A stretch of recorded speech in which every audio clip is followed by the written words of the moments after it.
Was it just me, or was Aaliyah the best part of Romeo Must Die? If it wasn't for Tony, oh. What's up, guys? Welcome back to my channel. Today, we're going to be talking about Aaliyah's role in Romeo Must Die. My opinions on the movie, my opinions on her acting, and just the overall legacy of the movie, Romeo Must Die. But before I begin, I just want to make a huge announcement. If you haven't saw it already, that I started my own podcast. If it wasn't for Tony, oh. I named it, If It Wasn't for Tony, How Fitting, right? And to be honest, I don't know how popular podcasts are with the majority of the people that watch me, but you know, I figured why not? A huge stepping stone for me. It's a huge breakthrough for me. It's the biggest step in establishing my brand. Podcast, I'm talking about many things from Aaliyah, Michael Jackson, but I'm also expand on my brand. I'm also expand on the topics I talk about. Topics like friendship, colorism, you know, different things that us millennials and beyond go through in life that's relatable in society, everything, you know. And I'm just saying this because I know if the video is with my channel and my content, I already know if the video is not about Aaliyah, then some of y'all don't watch. Yeah, just be honest. I know. I look at my analytics. If the video is not about Aaliyah, if the topic is not about Aaliyah, most people don't watch. And I guess sometimes YouTube don't recommend it as much. With this podcast, I'm going to talk about it all. I'm going to talk about it all. People have already listened to it. Thank you so much. I already uploaded 2 episodes. I'm going to leave the link down below. Even if the episode is not specifically about her, I'm still going to find a way to incorporate her or Michael Jackson. If y'all listen to it, y'all will know. Talking about a lot of different things. In fact, my 3rd episode I'm going to upload is going to be about colorism and everything. And if you tune in, you'll see. I'm going to leave the link down below. I want to say, you know, with YouTube, it's becoming more censored, and you can't be as unfiltered as you want to. But with this podcast, I can be. You tune in, you'll find out what I'm talking about. So, thank you everybody that supported me thus far. I'm expanding my brand. I started this podcast. Click the link down below. It's on Spotify, Google Podcasts, Anchor FM, and Apple Podcasts. Whatever device, whatever type of way you can listen to it, please support me and, you know, just give it a listen and let me know what you think. Give me some more ideas I could talk about within the podcast episodes. Thank you. Now, on to the video. So, let's talk about Aaliyah in Romeo Must Die. This was Aaliyah's first role, and as most fans know, Aaliyah was, she said she was always getting scripts, I guess, to be on like TV show episodes. And I'm wondering why, because I'm like, I could have saw Aaliyah on an episode of Moesha or Sister, something, but, and you know, I guess at the time, Aaliyah wasn't ready. She was always getting scripts for TV shows and movies. She finally decided to go with Romeo Must Die. And I gotta say, for that to be her first role ever, she did an amazing job. It's not just, I'm not hyping it up because it's Aaliyah, because, no. She did an amazing job. Like, seeing Aaliyah she was with veterans. Her character of Trish, it was just like a sassy version of Aaliyah. Like, it was just a sassy version of herself. Like, you know, the persona Aaliyah showed us to the public as an artist, but it was like a more sassy version. She had like a little attitude, a little sass, and she was witty. She told jokes and everything like that. I don't know how it is in China, but in America, for girls kicking your ass, you do not have to be a gentleman. She also had those scenes that showed her range. You know, the scene where she was crying. No matter how hard I cry. You know, when Jet Li used it as a weapon and she fought the lady.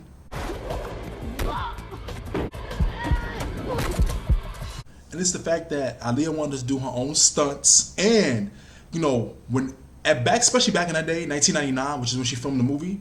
Back then, when it was a crying scene, they would put some type of like cream or some type of teardrops or some type of medicine under their eyes to make them tear cry. But no, Aaliyah decided she wanted to do what I guess you would call like method acting. She pulled from raw emotion and made herself cry on demand. You know, imagine you in filming the scene, right? You in the room, she's sitting next to Jet Li, she got all these cameras and lights on her, and you got to cry on demand. That for her first role, Aaliyah did that, okay? The proof is in the footage. And when I say that Aaliyah was the best part of Romeo Must Die, I mean, am I really lying? And I'm not saying anything against the other actors or Jet Li, because Jet Li, I mean, come on, Jet Li is Jet Li, right? And I enjoyed his scenes too. But looking back on the movie, if it wasn't for Aaliyah, Just like Queen of the Dam, I wouldn't really care about the movie. Now, I can tolerate Romeo Must Die better than Queen of the Dam. Every time Aaliyah scenes were finished in Queen of the Dam, I was like, Romeo Must Die was a more entertaining movie and it was a more tolerable movie than Queen of the Dam. But like I was saying, this is not a diss towards the other actors in the movie because it was a well-rounded cast. They all did good. You know what I'm saying, right? And the story, I could follow the storyline and everything. But just looking at the movie, looking at the legacy of the movie, seeing how it held up over time, it's still a great movie. Whenever it comes on VH1 and I'm able to catch it, I always make sure I sit down and watch it. And even with the scenes Aaliyah's not in, I'm still wanting to watch it. It's not like, oh, Aaliyah's scene's finished, I'm like, no, the movie is entertaining, the movie is enjoyable. Now, did it hold up over time as I would have wanted it to, or as other classic movies of that era? In my opinion, this might be an unpopular opinion, but no. The movie it was good for what it was at the time, but I feel like it didn't really hold up over time as like other classic movies. And it's something, because even when it came back on, when Romeo Must Die came back to Netflix, and I was like, okay, I wanted to see like, okay, how many people was gonna watch it? It didn't even make, you know how Netflix has the top 10? It didn't even make the top 10. But when they released other classic movies of that era, it made the top 10. And I was like, you know, I'm like, interesting. That movie got DMX, Jet Li, Aaliyah, Anthony Anderson, like, but for something about that movie didn't hold up over time. I'm like, what was it? I feel like the storyline was great. For it to be Aaliyah and Jet Li and that whole dynamic, but I gotta say, it wasn't me. Or, okay, I get it, Romeo Must Die, the dynamic of the Romeo and Juliet thing, right? But, and it was like, especially for that era, one of the first representations of a black woman lead and an Asian man lead as potential love interest. But that dynamic was like a little weird because it's like, were they supposed to be love interests or were they supposed to just be friends? And I know Aaliyah said he filmed the scene at the end where they kiss, but like the screen test audience was like, no, cut that out. Or when they did it, it was like, nah. So they just hugged. And I'm like, you know, maybe because, and the other thing was, you could obviously tell that Jet Li was way older than Aaliyah. So it was kind of like it was like a give or take type of thing. Like, I like the dynamic of the friendship they had, but then they also tried to play with like a love interest thing between them two, and it didn't really work because it's like Aaliyah and Jet Li. No, you know, fighting crime together, solving stuff together, you know, talking together, like having that emotional moment where she cried to him on the couch. Okay, right? But the love interest part was like, it wasn't that believable, but their friendship still came across on screen, which I guess that was the most important element, like seeing that they had some type of camaraderie or friendship or trust within each other, especially from the beginning when he broke into her apartment to the end where, you know, she hugs him and then they walk off together, and you're just supposed to assume what happens with their relationship or whatever you want to call it. Now, I know this was 1999 when they filmed, came out in 2000. Some scenes you could obviously tell it was fake and it was wired and he was hanging on wires and you could just see it. I'm like, but, you know, it was 2000. It was the year 2000. Like, you got to give him some slack. But other than that, I feel like Jet Li did great. Anthony Anderson, he was like the comedic relief, and this was like, if not his first movie, one of his first movies.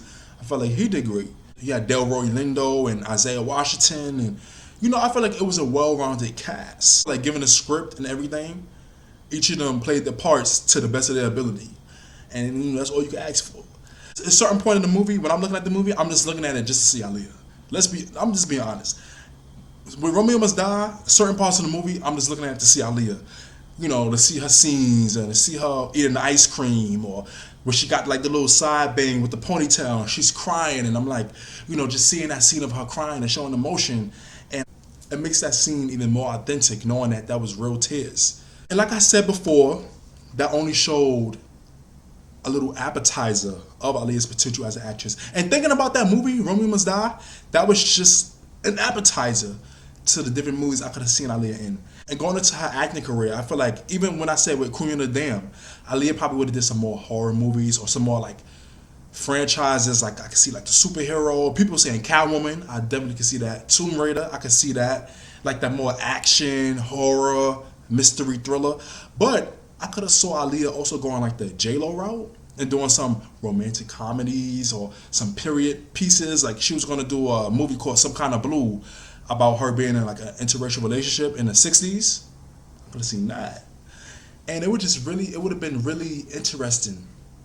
It would have been really entertaining and intriguing to see Aaliyah in that type of period piece. Or even in like one of those like Oscar nominated films where she has to play some character from like the 1800s. She had to wear the clothes and she had her hair styled. Like that would have been, just imagine that. Imagine Aaliyah dressed up as like an 1800s character with the corset and a dress and her hair, and I'm just like, man. Like I said before in my other video, the potential Aaliyah had was endless, and we really missed out on seeing it. But with Romeo Must Die alone, for that to be her first movie, you can see that she had it. She just had it, and it came natural to her.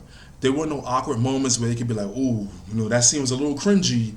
Ooh, okay, maybe she should have worked with the acting coach a little more. No, I felt like her whole performance overall, she did a great job. She really did a great job. And going off of that, I feel like one of the biggest missed opportunities is that we never got to see Aaliyah evolve in her acting career. I feel like her movies and her scenes that she had in TV shows, or potentially she would have had her own TV show, they would have been way better than Romeo Must Die. And way better than Queen of the Damned.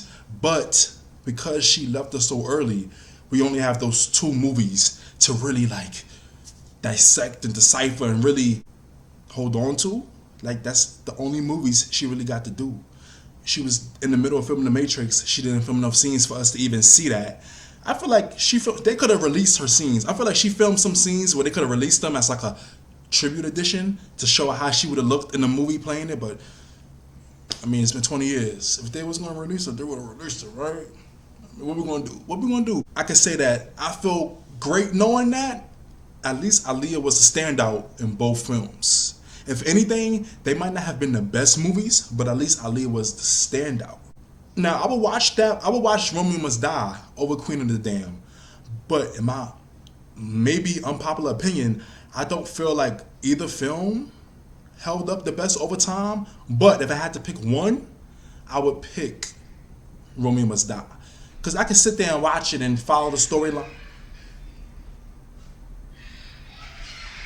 But if anything, I could always sit and watch Romeo Must Die in its entirety and feel the nostalgia from the soundtrack and the music and seeing her relationship with Jet Li and DMX and everything, you know what I'm saying? Like, I could really sit and enjoy it for what it was at the time.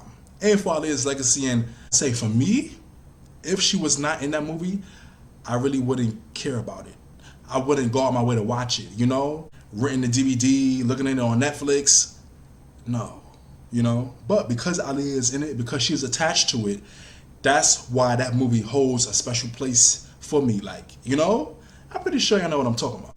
And it just opened up the floodgates for the roles Aaliyah had coming in, or the type of roles that Hollywood and different producers and directors was like, oh, maybe I can get Aaliyah for this. Maybe I can get her for this. And I'm just like, man, I just wish that we had a chance to see Aaliyah really grow in her acting career. But with those two movies she left us, she did the best she could, and she made it work. But anyways, guys, that was just my opinion on Aaliyah and Romeo Must Die, my thoughts on it, and how I thought that she was basically like the highlight of that movie. But it's more watchable and tolerable than Queen of the Dam. What do y'all think? Let me know your thoughts down below. How do you think Aaliyah did in Romeo Must Die? For that to be her first movie, how do you think she did? How do you think the cast was? And what do y'all think about that relationship she had, or that dynamic she had with Jet Li? Like, how did y'all feel about that? Because to me, it wasn't really believable. The friendship, yeah, but like the love interest that they tried to hint at, it really wasn't there. What do y'all think? And based off Romeo Must Die alone, what other acting roles or movies over the last 20 years could y'all have seen Aaliyah in?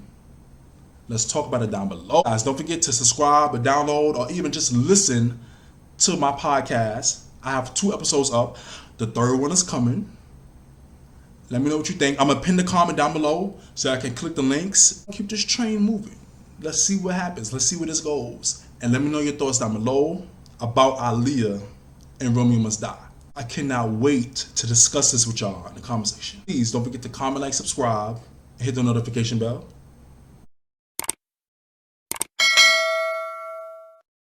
Thank you for watching and listening. I'll see y'all in the next video.